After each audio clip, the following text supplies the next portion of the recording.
will come in. Yes. Because that is the only way you can syndicate money in a private sector. But to put that refinery up, there are certain covenants that have to be agreed. One is the access to the market. That's the first one. Secondly, they'll need certain reliefs from various items to make that investment worthwhile. And remember, the life of a refinery, when you build it, is 30 years.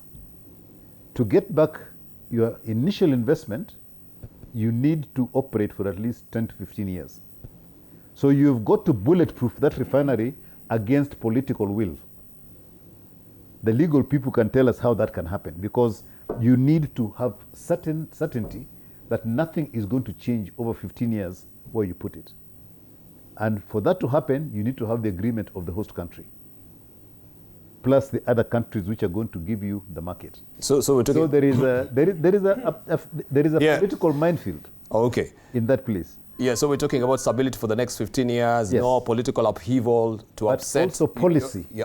Policy. Taxes. What have you? All those kind of things. Because when you do your investment calculations and everything else, you make a certain set of assumptions. All right. Okay, let's come to Dr. Martin Oloo on this. And of course, you've really stuck on the technical bit of it. We want to look at the diplomacy, the legal side of it as well. You can chime in. Brian Weke is going to look at the political side of it. And of course, Shemo Chodho is going to talk about the diaspora angle of it as well.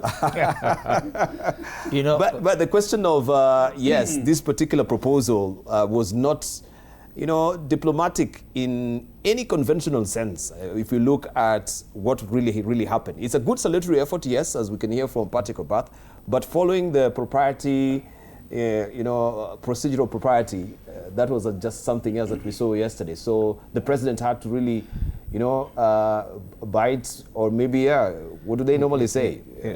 Not really bite the bullet. Yeah, I think it's a guff. Bite the humble pie. I think it's a guff.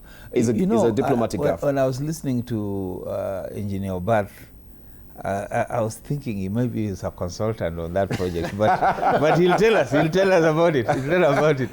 But the point is that. By the way, he was a chair. You're a chair of, what were you a chair? Was it transport or something? Within the oil sector, isn't it?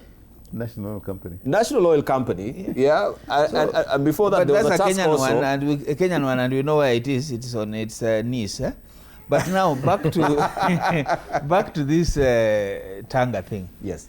You see, for me, I look at it from the international law and also from a diplomatic perspective. Yes. You are an invited guest, and a highly ranking guest at that. When you have been allowed to go in and address the National Assembly, it means that's a very high honor. Then how do you make an announcement that the president who has invited, the host president, does not know?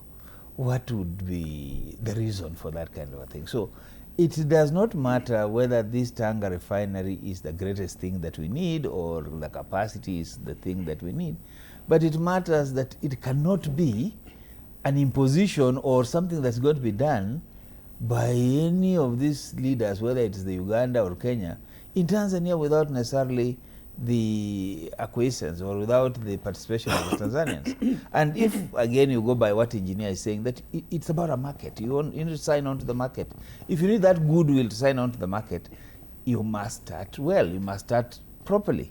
You must erect the necessary infrastructure in order for you to be able to actually sell this idea. So I think that we have a diplomatic problem. We have an economic issue here.